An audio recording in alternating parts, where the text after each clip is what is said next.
कोविड-19 के कारण बैंकों की ओर से लोन की ईएमआई जमा कराने पर दी गई मोहलत 31 अगस्त को समाप्त हो रही है। हालांकि केंद्र सरकार ने उक्त अवधि में ईएमआई पर देय ब्याज के मुद्दे पर अपना रुख स्पष्ट नहीं किया है, जिसके बाद सुप्रीम कोर्ट ने बुधवार को केंद्र सरकार को फटकार लगाई।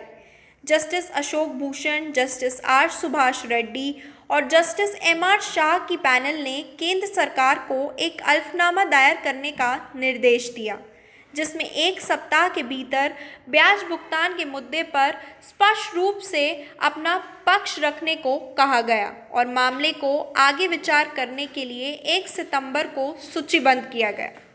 सीनियर एडवोकेट राजीव दत्त ने पैनल को अवगत कराया कि केंद्र सरकार ने अब तक अपना अल्फनामा दायर नहीं किया है और स्थगन के बाद स्थगन की मांग कर रहा है, भले ही वह अदालत से कह रहा हो कि वह वित्त मंत्रालय से निर्देश मांगेगा।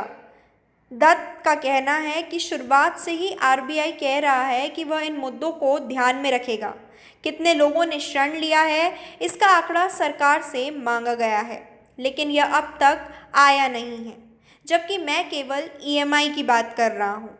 इस बिंदु पर जस्टिस भूषण ने सॉलिसिटर जनरल तुषार मेहता से पूछा कि केंद्र ने इस संबंध में अल्फनामा क्यों दायर नहीं किया। उन्होंने कहा कि आरबीआई ने 6 अगस्त को निर्णय लिया है कि इस मुद्दे पर बैंकों द्वारा क्षेत्रीय आधार पर निर्णय लिया जाएगा।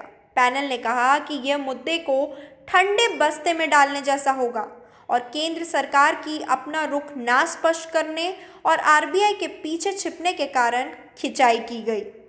सीनियर एडवोकेट कपिल सिब्बल ने कहा कि जब 31 अगस्त को मोहलत की अवधि खत्म होने वाली है, 1 सितंबर से डिफ़ॉल्ट शुरू हो जाएगा। उन्होंने कहा, मैं केवल ये कह रहा हूँ कि जब तक इन याचिकाओं पर फैसला नहीं होता है, तब तक विस्तार समाप्त ना हो।